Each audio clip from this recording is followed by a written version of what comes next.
Hi everyone and welcome to our live broadcast of GB Articles podcast. Today we'll be discussing Sunderland's relegation, Manchester United's top four hopes and the future of Arsene Wenger. So we're going to be replaying an interview from Friday with Romano. Relegation, Manchester United's top four hopes and the future of Arsene Wenger.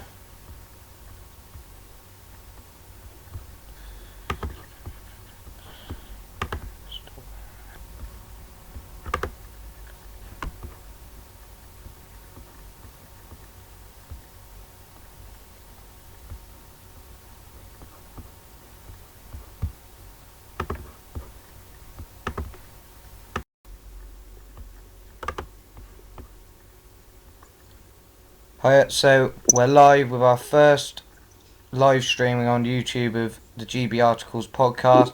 Sorry about the recent issues. Today we'll be discussing Sunderland and their relegation, Manchester United's top four hopes, and other Premier League news including Arsenal and the future of Arsene Wenger. So I'm here with Sunderland expert who has his own Sunderland blog called Colin Joel. So No. It's Salu Sunderland. That's my Skype name. Right, okay. So Again, if you like, it's salusunderland.com. and that's your blog, right? Okay. So sorry about that. So if we start with the questions, what do you feel has gone wrong at Sunderland this season? Well, much the same as has gone wrong every season, that we've bought badly, we've been unable to build on the previous season's great escapes, and then this season has just been a disaster from start to finish. Allardyce going just before the season started after a long, drawn-out procedure to become the very short-lived England boss. David Moyes coming in, the usual host of pretty bad signings, bad start, recovered slightly before Christmas, and then just slumped ever since, beyond one freak win at Crystal Palace in February. Yep. So are you still surprised though by the decline under Dave Moyes, looking at his history at Everton? Well, I have to say, when he was appointed, I thought it was a good appointment. I thought we might even get just under mid-table. Sad I was at the first game, Man City away, when we were probably unlucky to lose in the last minute with 2-0 goal. But since then, it's just been steady decline. Apart from that one little purple patch in November, early December, it's been the most dreary. I mean, we've had lots of dreary seasons. This has been as bad as anyone can remember. Yeah. So looking at now the club's relegated, what could you see happening to the club in the summer? What players could you see possibly coming in? Although it's too early to probably discuss that, but players going out more so. Yeah, the going out is more important. We will lose Jordan Pickford, great local hero, terrific goalkeeper, probably England's future number one. Yeah. Lamine Kone will go probably to Everton, which is where he wanted to go early in the season, and Jermaine Defoe won't stay. So we lose the only three marketable players we've got.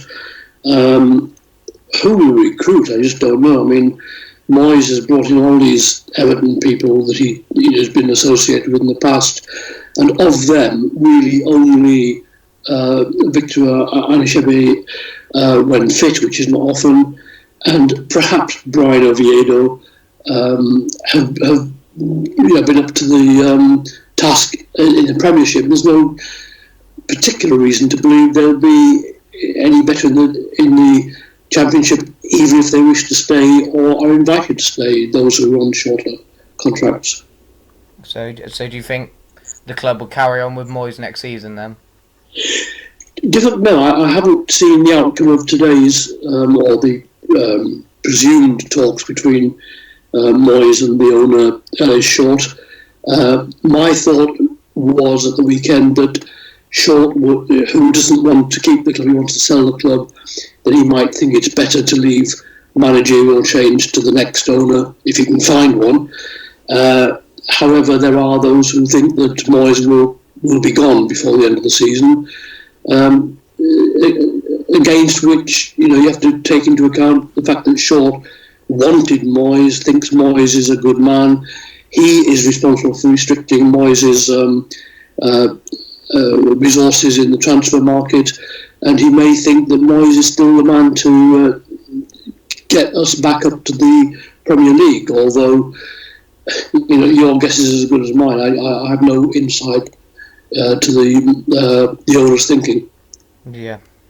So, are you a supporter of Moyes throughout the season? Did you think that maybe his time was up after a poor start to the season, or do you think they were obviously now relegated?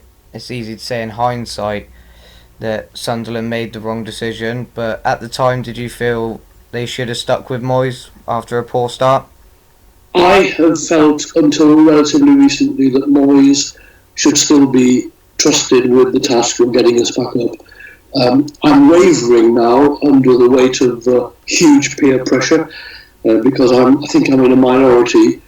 I can't believe that a man who did so well at Everton, let's forget about what happened at Man U and in Spain, is a bad manager, has suddenly become a bad manager. He thinks he's a better manager than he's ever been. I think that's very unlikely to be sustainable, but I still have the feeling that, get rid of him for what? What are we going to get then? I'd like to see him still, despite all my misgivings, despite sharing many of the criticisms of fellow Sunderland supporters, I still think we should stick with him. Yeah. Well, how do you think under Moyes, let's say, if that's what you feel, how do you think they would fare in the Championship?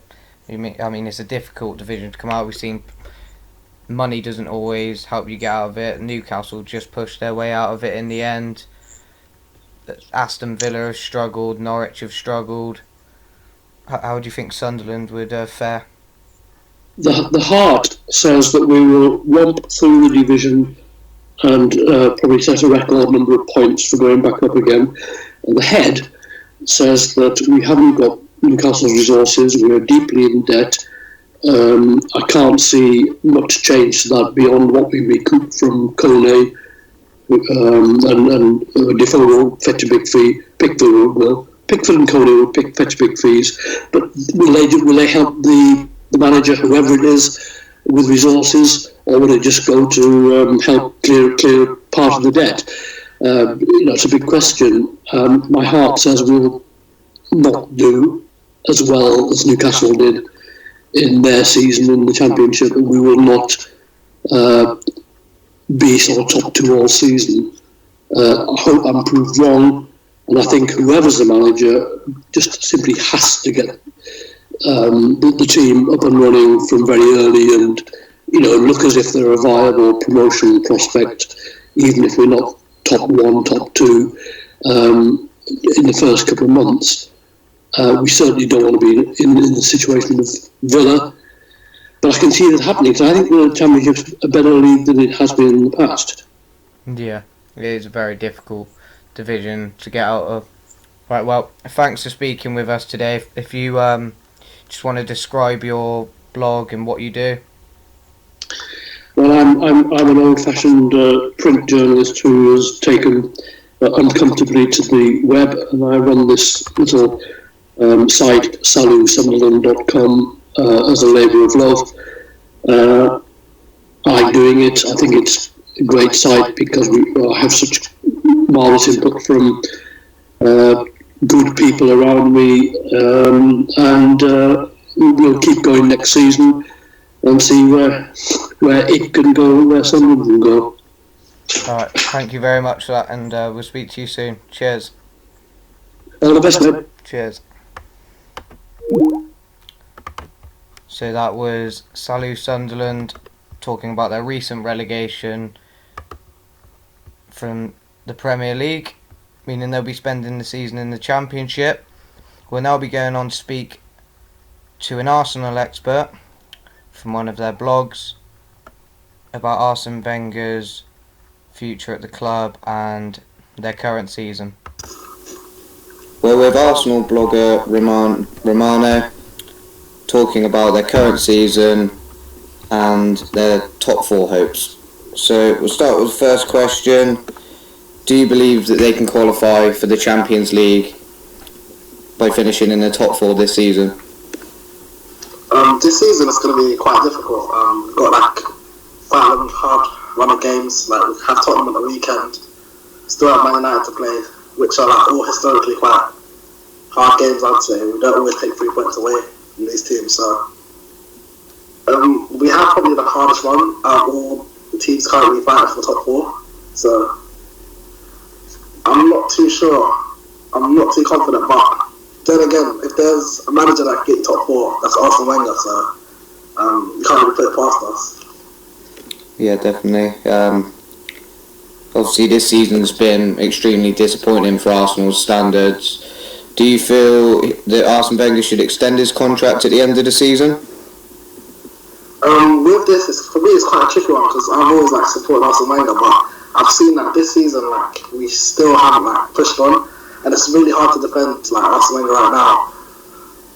The only difficulty is with Arsene Wenger is that it seems like there's no real backing in place of when he leaves, who comes in. I feel like the board originally offered him a contract, and then they've kind of changed their mind, and with that, you can't really look for a new manager under in that kind of situation. Would I say he deserves a new contract? If you say deserve, I wouldn't say he deserves one, but if we don't get top four, I think it would be rather unfair to bring another manager in who wouldn't be able to get his targets, and it'd make it even harder for the other managers to compete. Whereas if we didn't get top four and Arsene Wenger was still in charge, I feel like Arsene Wenger gives us the best chance of, with the current side we have and the weakened squad, to get top four next season, even if we don't improve. So you could see with Wenger leaving the club what happened at Man United, where because he's performed consistently for Arsenal, you could see things going downhill if someone new comes in. I'd say downhill if we don't get top four this season, because it's really difficult. You look at Liverpool, teams like Liverpool who haven't been able to sign the transfer targets they want to because they haven't got top four. So I feel like Arsenal's massive pulling power is top four, and if we don't have that and a new manager comes in, they're going to really struggle to get in the players that they want. And with the league as competitive as it is now, it'd be really difficult for a new manager to just come in and get early success. And I think fans will still be for a new manager, but I'm not sure if fans will be happy with being outside the top four for more than 2 or 3 seasons.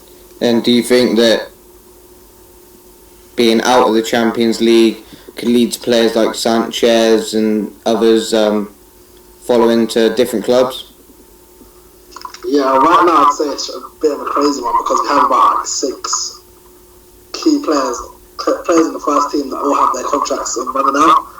So without Champions League especially, all the power is literally in their hands. We have Sanchez and Ozil. Oxlade-Chamberlain just surprisingly don't have his contracts ending as well. So our main core squad could all really be gone this summer, but without Champions League, it's very difficult to keep on to them players. But we're just hoping that somehow some sort of loyalty is left in football and they stay for an extra season, or hopefully extend their deals. Knowing Arsenal, we won't be letting them go for free, so I hope they extend their contracts. Yeah, it is a difficult one with Arsenal. I mean, players like Theo Walcott, Oxlade-Chamberlain and others haven't really fulfilled their potential of what they were expected to be, which is unfortunate, but they've remained in the team. It seems strange that a manager as intelligent as Wenger would have accepted it for such a long time, don't you think? I think the issue with Wenger is that he doesn't know when to say, I've got it wrong. So a lot of our midfielders, so we have Ramsey, Wilshere, Elneny, we have tried to stop our midfielders and we haven't really sold. So let's say we realise that Elneny wasn't good enough to play for us, or Ramsey hasn't been successful other than one real season, we're not the type of club to ship them away. With the types of, we'd rather them not succeed at our club than to see them succeed at another club. Like, you get Chelsea, who were ready to take the risk and let De Bruyne go, which outside the footballing world we thought, oh, Chelsea are crazy, but look at them this season. We have other clubs, so like Chelsea at Matago to Manchester United. That's sometimes the risk you have to take to get in new players. Now you see Chelsea have Kante. Yeah, definitely. It's what makes a good manager. You got to take those risks. I mean, Alex Ferguson done it when he sold Hughes, Kanchelskis and his top players, and he completely rebuilt the team, which I feel is what Arsenal need to do. And whether because of Wenger's age and because of his, I don't know, I think he's slightly almost out of date. The style he plays seems to be a style which worked with the players he had, because he had better players, and at the time it was fresh and new, whereas now it's more predictable. Barcelona have expanded on it with their tiki-taka style and improved on it, and Arsenal are just sort of left in the dark, really, and they haven't been able to improve on the success. Which, you look at Arsenal 10-15 years ago, you would have thought that there would be at least 2 or 3 more league titles in their trophy cabinet. It's really surprising because they had such a great team. Yeah, I'd say that too, but the only thing I'll say, with the stadium, it was quite difficult for Wenger to keep hold of his best players. So we had like players like Vieira wanting to leave. We've been lost players like Adebayor. Like these players would have never dreamed of leaving in the Invincibles out. But then you could say it's quite difficult to it's not all Wenger's fault. I mean, he's always in the spotlight with the press, but it's not always his fault. I mean, if they felt that they're in the position to improve by getting the new stadium, I know they paid it all off now, but at the time, then really they should have thought, if we're in that position, then we need enough money to ensure that the club can keep driving forward. Because if you've got a big stadium but you're not filling it, or well, I know they do fill it, but you're not filling it with happy fans who are happy to see the team do well and trophies are coming in. If you've just got a big stadium and a team that are slowly declining, it's not really great for the club and what they had plans for. They should have really known whether they were financially capable of achieving success, moving to this new stadium, etc. Yeah, I'd say that, but when you look at the game last week against Man City in that second half, those are the same exact players that we've had all season, and look at the performance they can put in when they do try. Yeah. So it's not really all Wenger's fault, because Wenger would love for these players. He knows exactly what they can do. It could be there. It could be through man management.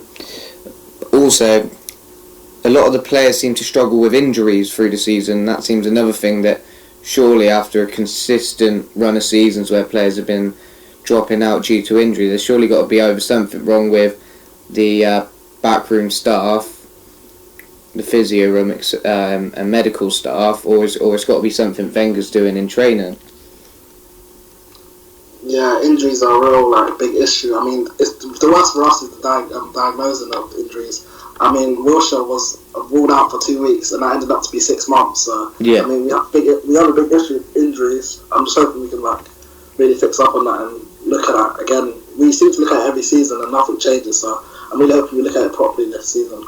Yeah, I mean, Arsenal headed into season with, I know they've had better teams, but as a squad they probably had in depth probably the strongest they've had in a very long time.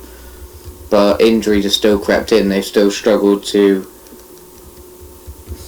deal with them.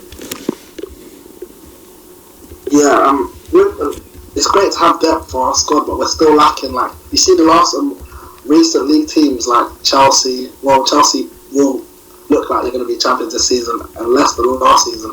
The core of their squad was the real instrument in them winning the league. So they never really changed their squad around. You can see with John Terry not even getting into the squad right now, that it's not always about having the depth. It's about having the members in the squad in the starting 11 that you don't have to change and you just keep throughout the season.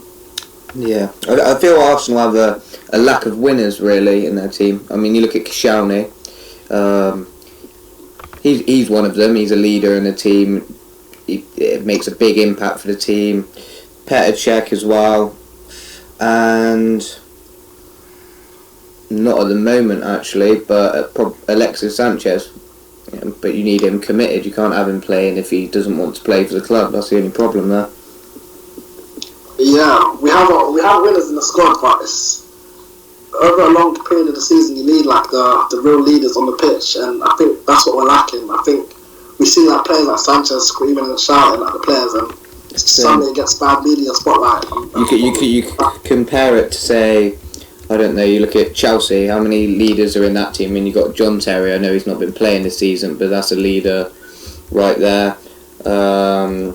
You've got players like Diego Costa, Hazard. I know they're not big, players who command, but they're leaders in their own right, really. The way they play, the impact they have on the team. Kante's another one, Matic.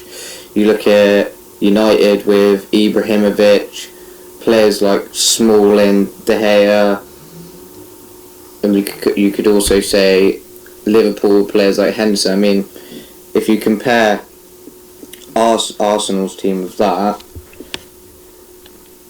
they're not too far behind, but there's definitely something missing there, I think. Yeah, I feel like we're lacking a few leaders myself, but we do have players like Alexis Sanchez who can lead with performance. Koscielny, he may not be the most vocal player, but he often leads by performance. We're sold that Xhaka was that leader coming in, but he hasn't really done it this season. But yeah, I think we need more leaders in terms of vocally, but we do have the players to do it on the pitch, like an Henry who was able to lead with performance. Like, we need a few more of the speaking leaders, like that would help us, I think. I mean, Arsenal had loads of them. They had Vieira, they had Adams, Keogh, Sol Campbell, so many. Whereas now it's seriously dropped downhill, and I think a change in style, which I think will come with the new manager. Personally, the sacking of Wenger, or not renewing his contract, or him leaving the club on his own through his own will, may be a negative for the short term, definitely. You've seen it with United. They're still picking themselves up now, as of other clubs after successful eras, but eventually, by setting down a foundation with a new manager, or maybe a collection of managers until they find the right one, when they finally get that style and the right team together, things could work. And I don't think they're going to manage that by keeping Wenger at the club. Yeah, I think once Wenger leaves, or if he does leave, we'd see who the real problem was, because there have been suspicions that the board, we've had Dan Concrete telling us that he wouldn't have purchased the football team if he wanted to win trophies.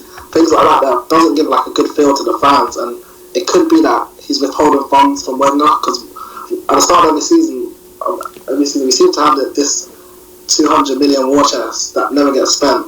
So it is difficult to see where the problem really lies. Is Wenger just a scapegoat? He could be. I think the next couple of managers will reveal that. The problems behind the scenes. Yeah, it definitely feels like there are a few. But it will all be revealed sooner or later. Wenger did say he'd bring out a book one day, so I definitely look forward to reading that. There's definitely problems there, and I think you're definitely right with Wenger's been used as a scapegoat, 100%. He's scrutinised in the press, whereas very little attention's been paid behind the scenes. And I mean, I've read up about it, and listened to debates, and it's rarely brought up. And I know Wenger's the one who has the players' fate in his hands. He's the one earning the money for doing the job he's doing, but there's only so much you can do with the team you have. But if you haven't got the backing, then he can't assemble the team that he wants, or do the things that he wants to do, and he will be still the one getting scrutinised for it. Yeah, it's true. I mean, Wenger hasn't made it easy for himself. I watch his press conferences every week, and whenever we play a team, the media seem to get him into asking if he wanted to sign this player or that player. Even against Tottenham, just the Tottenham press conferences this morning, he was asked about Dele Alli, and he said, yeah, he looked at him. Him looking at top targets, and somehow we don't seem to ever get these players. it makes it even like he doesn't make it easy on himself for the fans. Like it may be like an old-fashioned technique or something that you don't see anything wrong with, but it just doesn't give a good feel to the fans, especially when we're lacking such players in our squad. Like, well, not Ali especially, but with the Kantes and players like that. Arsenal need a lot, but it's seen as many seasons. But ever since Van Persie left the club, they've missed a striker. Ever since probably even when Gallas left the club, they've been missing a massive centre-back. Per Mertesacker, in my opinion, never really impressed too much. Mustafi's been a joke this season, at least the second half of the season anyway. But that's looking at it in hindsight. I thought that Mustafi was a great signing in the summer. So I was really surprised that he hasn't really done great this season. I mean, against Bayern Munich, he was woeful. Yeah, I'd say he definitely dropped off in the second half of the season. I mean, it is still his first season, so you do have to give him a little bit of leeway. It's a different culture. I mean, we do it for other players, so I don't feel he should be treated any differently. But that's not to excuse some of his performances. So yeah I'll still give him another chance and see what he gets up to. What's your opinion on Ozil? Oh, Ozil. Well, I wrote a piece on Ozil. The question is Mesut Ozil really well classed, and I try to be as fair as possible and look at both sides of the argument. So for me, Ozil, he's one that I never know which Ozil's going to turn up. When he's in good form, he's almost unplayable on the pitch. I mean, if you see Arsenal when we're playing well, you'll see Ozil standing out. I think it's when we're not playing well, that's when he really it's not really good enough though for a player who's earning such money, although most of them are now. You can't be relying on that for success if he's only going to turn up when he wants to. I think he signed a new contract, hasn't he? Oh, he hasn't signed a new contract just yet, but I think sign him on to a new contract. Unless it's in the aim to make more money, I think Ozil, as well as another player that shouldn't be there. I completely understand that when he's in form, he can provide what some players in the world can't provide. But when you need a player to pick you up when you're in a poor run of form, which Arsenal always find themselves to be in the season, he's not the man, and they need more winners in the team. And if they don't have that, and they're filling it up with players like Ozil, Monreal, another one I'm not really keen on, other players in the team, Oxlade-Chamberlain, they're not true winners, and Arsenal seriously need a lot of changes, change of style, and I think change of manager, really. Yeah, what I'd say about Ozil is that like on his defence, he doesn't really have that like world-class protection. So like you see at Chelsea, they have Kante and Matic. Like Arsenal haven't really tried to get him that protection, which fair enough. If he thought that wasn't good enough for him, he should have left. If he wasn't happy with that, but I feel like he has been put under a lot of pressure. Like with, especially even in the Bayern game, you saw Coquelin just letting Robben run straight past him for that shot, where we all know where Robben's going to shoot. Like, yeah, but it's a lack of movement from Ozil, which is the upsetting thing for me. But I do understand what you're saying there with the lack of support. I mean, Arsene Wenger still hasn't really decided on who he wants to pair and hold in midfield, which can't be great security for Ozil if he's playing in front of two completely different players every week. Yeah, it's definitely true. And even at Real Madrid, Ozil played a lot of games, but he didn't play 90 minutes like every single match. Like a lot of times you'd see him come off at the 70th minute or the 65th. I feel like Arsenal, we feel a bit, I don't know if it's Wenger's technique, but he feels a bit forced to play Ozil for the full 90 minutes, and maybe he just doesn't have the energy to play 90 minutes. And that's just, maybe he just don't have it in him to go fully intense for 90 minutes. But at Arsenal, we see that, especially when we're up against it, we feel like he'll give us that moment of brilliance, and that's why we tend to keep him on. A lot of times we even keep him on longer than Sanchez, and we know how good Sanchez's engine is. So maybe he's a Wenger favourite. That could just be the case. Yeah. So, coming towards the end of the interview now, but just to finish off, so you feel Arsenal could make it in the top 4, yeah? I think the odds are stacked against us, especially because Liverpool have such an easy run. But I wouldn't be surprised. It wouldn't be the craziest thing in the world. So, out of the teams remaining, so you have Liverpool, Man City, Manchester United, Arsenal and Everton. Out of those 5 teams, which 2, because let's just say that, although you may not like it, Tottenham and Chelsea have made it in the top 4. Out of the 5 teams I listed there, which 2 would you say you feel would finish in the top 4? I'm going to go with Manchester United and Arsenal. Yeah? Yeah. That's interesting. Well, cheers for that interview. No problem. Really interesting. Got some good debate going there. And thanks for speaking to me. So if you just want to describe yourself and your blog. Yeah, well, my name's Romano, and I've got a blog at romanofirsthalf.co.uk. Just an Arsenal blog for fans. I've got quite a few articles on there already. Quite interesting and caused loads of debate, and it'd be great for you guys to check it out. Quality, thanks for that, mate. So that was our interview about Arsenal and Arsene Wenger's future at the club and their top 4 hopes. So we'll now be going on to talk about Manchester United due to their result yesterday and their hopes also of finishing inside the top 4.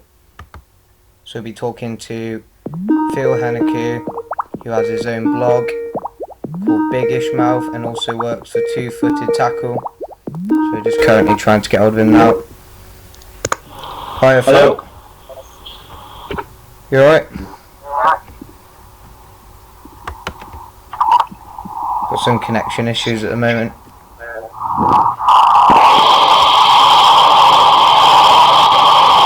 I can hear you okay, George. Right, cool. So through to you now. Should be able to turn down your mic so I can hear my voice in the background. Is that better? Yeah, I can still hear my voice repeated in the background. That's the only problem with it. I'll move away from the Wi-Fi. What? Okay, I can hear you. How's that? Is that okay? Right, I think so. Yeah, that's much better. Yeah, I'm away from the Wi-Fi box now. Right, cool. So, I understand you were at the game yesterday. I was. So, how do you feel Mourinho's debut season at Old Trafford has been? Would you regard it as a positive or negative campaign? I think at this stage, it's difficult to say. Arguably, we've won a trophy. We're playing much better football than we were last season, but the issue is we need to get into the Champions League. If he ultimately does not get us into the Champions League, it will feel a disappointment. We've had some very good performances, but unfortunately it's our home performances that are letting us down. And I think come the end of the season, if he wins the Europa League and the League Cup, it will have been an outstanding first season. If he doesn't win the Europa League, we finish 5th and win the League Cup, we've won the trophy, but it's not going to wash really, because we need to be in the Champions League if we're apparently one of the biggest clubs in the world. Yeah, definitely. So, you look at how we're building at the moment, United. Do you think building as what it seems at the moment around Ibrahimovic, obviously with his injury, we're allowing Rashford to have an opportunity to continue to prove himself, but is it a concern that Ibrahimovic's been such a key player and due to his age, it's quite concerning that 35, 36, that's our key player? It is. It's a problem because we've got some good youngsters coming through, but I'm just not sure that Mourinho actually fancies them. He is as all fans will tell you from any club that he's been to, he's not really into promoting the youth. Rashford is playing now because Ibrahimovic is out of the team. Well, playing in his best position, I should say, playing up front. Yeah.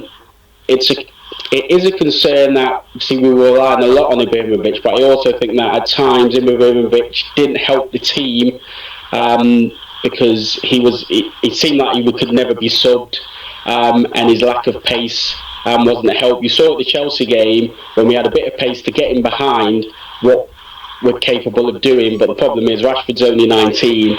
It's a bit harsh to ask a 19-year-old to be leading the line.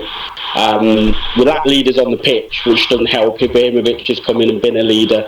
Rooney's still there, but his performances don't sort of, in my opinion, lend themselves to want to follow him because he's not playing well enough. So if he's telling you we need to do this, this and this on the pitch, you're looking at his performances and thinking, you're not doing what we need to be doing, so should I be listening to you? I think Mourinho wants to build and he wants to get some leaders into that side, but the problem is, will those leaders want to come if they're not in the Champions League? Yeah, do you believe that Rooney's future lies elsewhere then next season? Yeah, sadly, yes. I mean, you don't pay somebody 300 grand a week to be somebody, to not be a key player. Unfortunately, he's waning. Mourinho's not playing him. The fans, I mean, I miss him. I think he's a good player and can do a job, but he can do a job off the bench now. We've got other players that need to be playing ahead of him. I think his time is up at Manchester United. It's a sad time because ultimately he is a United legend, top scorer ever for Manchester United. He's won loads of trophies. He's won his trophies, got winning goals. So it'll be sad to see him go, but the time is right because he's not performing, and it's obvious. It's obvious to see. Yeah, it is unfortunate after what he's done for the club. It would just be probably for him the best idea for him to move on before things turn sour because he's had such a great career at United. Yeah, I'm in total agreement. I mean, I would not want to see a time when Manchester United fans are arguably booing him before he leaves the club. I mean, he has done things that I've not been happy with as Manchester United fan, but he's done a lot more things that have been great. But, you know, footballers do these things, and, you know, when he's been on the pitch, he's always performed. But unfortunately, you're just seeing somebody who can't do the things that he used to be able to do. He's trying, I've no doubt about that, but he's the captain of our club. And when your captain of your club's not doing the things you need him to do, even if it's not necessarily performing on the pitch, but being followed, and he's not being followed, there's other players that, you know, like Ibrahimovic, that was arguably leading the side. Yeah, so do you feel that Manchester United can make it into the top four this season? I think they'll struggle to make the top four. I mean, it's the 10 home draws. I mean, some of them, I mean, in April, we've not played well, arguably, in any game apart from Chelsea. But when we played well against Stoke, Burnley, Arsenal, Bournemouth, West Ham. That's 10 points gone in matches we should have won, and that's what's going to cost us, I think, top four. Because Arsenal away will be a tough game. Spurs away is going to be a tough game. Southampton will want a bit of revenge after the League Cup final. Yeah. The focus is the Europa. I mean, it's a massive match on Thursday. It is a huge, absolutely huge game. And, you know, we're struggling with injuries, but, you know, we can get Pogba back. I mean, Fellaini's now become a key player as well. That is the way we're going to get into the Champions League, in my opinion, by winning the Europa League. We're going to struggle to get into the top four. Yeah, completely agreed there. So, looking towards the summer and next season, David De Gea is rumoured to be leaving to Real Madrid. Firstly, do you think that will happen? And if so, who would you see would be an adequate replacement for the Spaniard? Unfortunately, I think Big Dave's off, and I have no issue at all with that. We're not getting in the Champions League, or we're struggling to get in. There's no obvious way of getting in. He has an opportunity to go back to Madrid, to a team that might not always win the league, but they will always be in the Champions League, and that's what he wants. In terms of a replacement, personally, I wouldn't necessarily want Joe Hart because I just think there's issues around that. A player I would consider is Jordan Pickford at Sunderland because, I mean, it is a bit of a gamble because he's a young keeper, but he looks a fantastic goalkeeper the times I've seen him. A friend of mine's a massive Sunderland fan. He has said he's going all the way to the top, but he will be your goalkeeper for the next 10 years. He might have an iffy first season, but then once he's used to playing at the level of Manchester United or the level Manchester United want to be at, he will be your keeper for the next 10 years. Plus, and he is an excellent keeper. I mean, I've heard Jan Oblak is a possibility. Maybe Handanovic at Inter Milan they're all the good keepers. Jose does like a big goalkeeper. So I think those are the ones in the frame. As I say, I know Joe Hart's been mentioned, but not for me. Kasper Schmeichel, have you heard anything on that at all? Kasper Schmeichel's a good goalkeeper, but you know what's going to happen. They'll just start comparing him with his dad every moment, every time, and he might have a big ego like Ibrahimovic and just say, right, I can go in and do the job. I don't think he would be if it came down to having Kasper Schmeichel, I'd rather have him ahead of somebody like Joe Hart. Yeah. Well, okay. That's interesting. I mean, Jordan Pickford, I think, for the future. I mean, look at the way we bought David De Gea. He had an iffy season in his first season. He was young, and now you could possibly say he's arguably one of the best goalkeepers in the world. So buying youth isn't always a negative. Yeah, I agree. I think the thing with Pickford is obviously playing for Sunderland. It's a difference. If you're in goal, you're making a lot of saves. Playing for Manchester United is a step up. But I think he'd be worth the money. My friend said he's worth about £30 million. I would pay that for a goalkeeper you're going to have for 10 years. Buffon was 32 million all those years ago. That's about 100 million now. And look how good a goalkeeper he is. So I think invested in Pickford would be a go ahead for me. But whether Mourinho would want a young English goalkeeper is debatable. I think he would prefer somebody abroad who's maybe late 20s, early 30s. But yes. I think whatever the situation is, losing Big Dave's going to be massive. Yeah, and we need to get somebody in who can. Well, our defence is better now under Mourinho, but we need somebody there who is going to understand and know how to play in net for a side that is hoping to be one of the biggest in Europe, even though we've been struggling in the last few years to show that. So moving to the outfield positions now, where do you think Man United should invest in the summer? Obviously we need a striker, at least one, and a goal poacher in the dare I say it, Diego Costa mode. Mourinho's first season at Chelsea, back in his second spell, he didn't have the poach in the first season. He buys Costa for his second season there, and they win the league easy because you create the chances, which we have been, but we haven't got a goal scorer. Now Rashford's only 19, he's not somebody that you can expect to score 25, 30 goals in a season, so we need a goal poacher. I think we also need a proper, solid, mobile defensive midfielder, because I think what that will do is that will free Pogba to do what he can do further up the pitch, because I do get a bit scared when Pogba tries his stuff halfway inside our half, loses the ball, and then teams go on the break. Exactly. But if he's doing that from the halfway line onwards, he is capable. You've seen the last two matches without him how we struggled in midfield to actually progress from middle of our half towards their half quickly. He does that, but we need that defensive screen. Carrick's just too old. Herrera's capable of doing it, but I'm not 100% sure he thinks defensively all the time. So I just feel that we need a solid defensive midfielder who's mobile. I mean, I know they were talking about Bakayoko. He's a possibility. But that's the kind of player that we need in the midfield. We possibly need a couple of wingers, maybe one. I was looking at Willian possibly, as if Chelsea are willing to let him go, but he would cost a lot of money. Jose knows him, and he can get up and down, and he's quite adaptable. Obviously, we clearly need a centre-back, which it'll be interesting to see where he goes with that. Again, I said to a friend of mine, Kurt Zouma might be a good player to buy, but I think he needs to buy a proper leader, because we need a leader at the back. I think we need to buy a leader at the back who's going to be captain of the club, because we need somebody in there.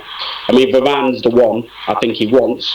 Now, there might be some dealings with Real Madrid that can be done if Big Dave goes. So I would take Varane, maybe make him captain, and be the leader of our back line and leader of the team, because he's a little bit injury prone, but maybe that's just growing pains because he's still young. Yeah, I think Man United are actually at the moment blessed with some very good centre backs, but it's just a question, like you said, of we're lacking a leader at the moment. Definitely. I'm not. I agree with the centre back situation. He's made every centre back at Manchester United better. Even Phil Jones, who was always injured, he's made him actually a better defender. But I just think Jose doesn't. He definitely doesn't fancy Smalling for whatever reason. I think it's maybe the issue around playing when injured, which is harsh in my opinion. But Jose, I think, wants defenders that basically are going to go to the bitter end. Clearly, Bailly and Rojo are here to stay. Rojo's been superb. As a centre-back, not as a left-back, but as a centre-back, he's been much better.